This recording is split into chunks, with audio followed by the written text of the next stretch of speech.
Penggunaan semprotan pengusir hama atau pestisida memang terkadang dibutuhkan agar tanaman terhindar dari hama.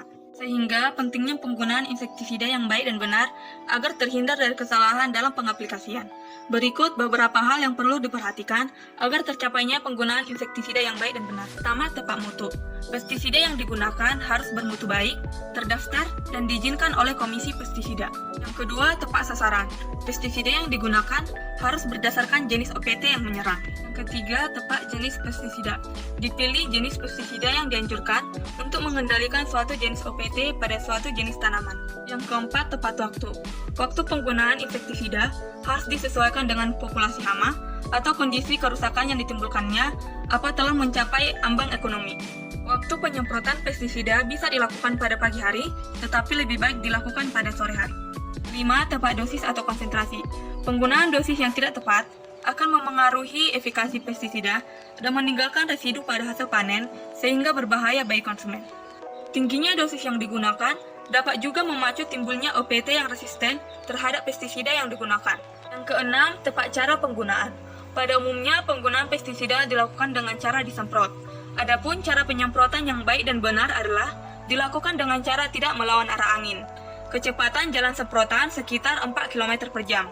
Dan jarak spuyer dengan bidang semprotan atau tanaman sekitar 30 cm. Penggunaan pestisida tentunya memiliki dampak positif dan juga negatif. Penggunaan pestisida memiliki dampak positif seperti lahan pertanian kita bebas dari OPT ataupun organisme pengganggu tanaman. Sedangkan dampak negatif dari pestisida mampu mempengaruhi kesehatan manusia, pencemaran lingkungan, dan juga mempengaruhi organisme yang ada di dalam tanah. Dampak pestisida pada kesehatan seperti karsiogenik, di mana timbulnya jaringan kanker. Kemudian ada mutagenik, di mana kerusakan gen untuk generasi selanjutnya. Kemudian ada teratogenik, di mana kelahiran anak cacat dari ibu yang telah keracunan. Dampak kronis dari pestisida mampu menyerang sistem syaraf, perut, hati, ginjal, sistem kekebalan, dan juga keseimbangan hormon. Dampak kronis dari pestisida juga mampu menyebabkan keguguran bayi, kemandulan pria, dan juga kematian pada bayi. Nah, tadi saya sudah menjelaskan banyak dampak negatif pestisida bagi kesehatan. Bagaimanakah contoh orang yang memiliki gejala terkena keracunan pestisida adalah sebagai berikut: sakit kepala, pusing, mual, sakit dada, muntah-muntah, kudis, sulit bernafas, dan juga pandangannya kabur. Biasanya keracunan pestisida itu didapat melalui kulit, pernapasan, dan juga melalui mulut. Biasanya ini terjadi karena ketika menyemprot, para pelaku penyemprotan tidak menggunakan APD yang baik. Nah, pada video kali ini kami akan menjelaskan bagaimana penggunaan APD yang baik untuk menyemprot. Yang pertama dilakukan pembersihan knapsack. Kemudian pengecekan kebocoran.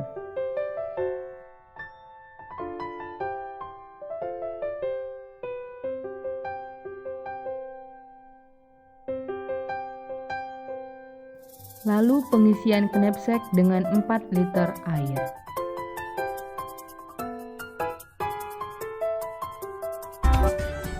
Langkah berikutnya adalah mengukur flow rate atau berapa liter air yang keluar setiap 1 menit dari nozzle. Pengukuran dilakukan dengan menyemprotkan air ke dalam baskom, lalu mengukur berapa liter air yang keluar. Perhitungan flow rate diulangi hingga 3 kali dan menghasilkan data 0,293, 0,294, 0,297 liter per menit. Oleh karena itu, rata-rata flow rate-nya adalah 0,29 liter per menit. Langkah kelima adalah menentukan kecepatan berjalan, yang dilakukan dengan menyemprotkan air dalam 1 menit dan dihitung jarak yang telah ditempuh. Titik awal dan titik akhir berjarak 15 meter. Perhitungan kecepatan berjalan juga diulangi sebanyak 3 kali dan menghasilkan data 29,8, 31,3 dan 32,3 meter per menit. Oleh karena itu, rata-rata kecepatan berjalan adalah 31,13 meter per menit. Lalu langkah berikutnya adalah mengukur lebar semprot efektif dengan menyemprotkan pada ketinggian 40 cm. Lalu area semprotan diukur lebarnya, maka didapatkan lebar semprot terukur. 80% dari lebar semprot terukur adalah lebar semprot efektif.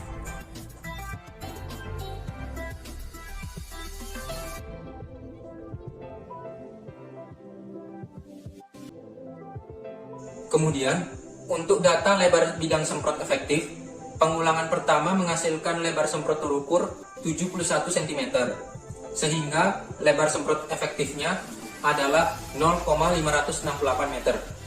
Pengulangan 2 juga menghasilkan lebar semprot terukur yang sama, sehingga lebar semprot efektifnya adalah 0,568 meter juga. Pengulangan 3 menghasilkan lebar semprot terukur 73 cm, sehingga lebar semprot efektifnya adalah 0,584 meter. Oleh karena itu, rata-rata lebar bidang semprot efektif adalah 0,57 meter. Dengan ketersediaan 3 data yang diperoleh dari prosedur sebelumnya, kita dapat menghitung volume semprot. Rumus yang digunakan adalah 10.000 meter kuadrat per hektar dikali flow rate dibagi lebar bidang semprot efektif atau SWAT dikali kecepatan jalan. Jika di angka-angka sebelumnya yang telah ditempatkan dimasukkan ke dalam rumus, maka menjadi 10.000 meter kuadrat per hektar dikali 0,29 liter per menit dibagi 0,57 meter dikali 31,13 meter per menit. Sehingga didapatkan volume semprot adalah 163,43 liter per hektar. Setelah mendapatkan volume semprot, kita dapat mengkalibrasi kebutuhan insektisida per tangki dengan rumus dosis anjuran label dibagi volume semprot dikali kapasitas tangki. Berdasarkan petunjuk penggunaan DCIS, dosis yang digunakan untuk mengendalikan ulat api pada tanaman kelapa sawit adalah 75 ml per hektar, dibagi 163,43 liter per hektar sebagai volume semprot, dikali 16 liter sebagai kapasitas tangki. Sehingga, kebutuhan insektisida per tangki adalah 7,34 ml. Pada praktikum kali ini, tidak sepenuhnya tangki knapsack digunakan, melainkan 4 liter air saja.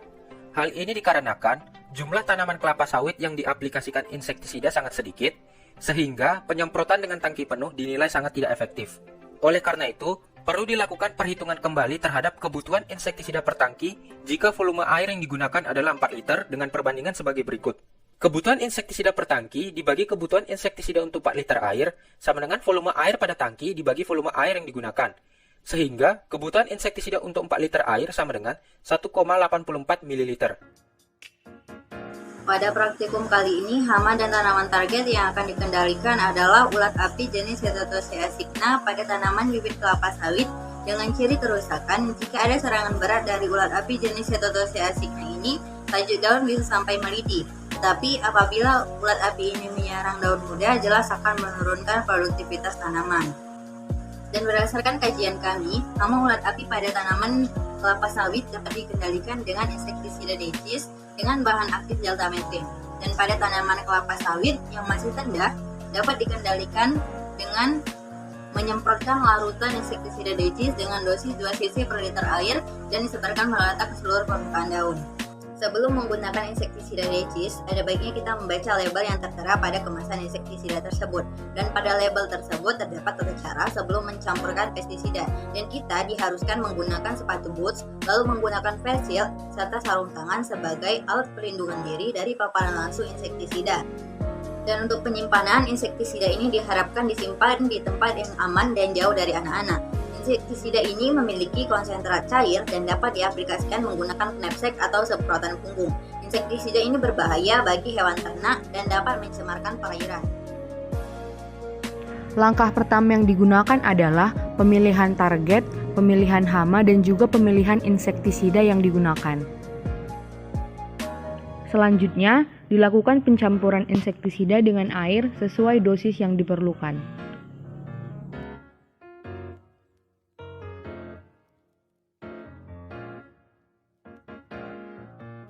Setelah itu, dilakukan persiapan penyemprotan ataupun pengaplikasian pada tanaman. Kemudian diaplikasikan pada tanaman sesuai anjuran dan panduan yang telah dijelaskan sebelumnya.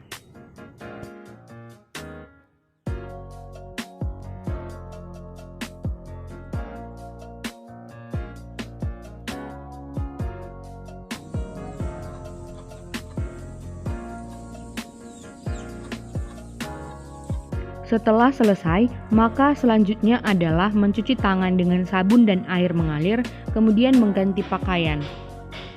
Setelah itu, insektisida disimpan di tempat yang tidak dijangkau oleh hewan dan juga anak-anak. Demikian video penggunaan insektisida dari kelompok kami. Terima kasih.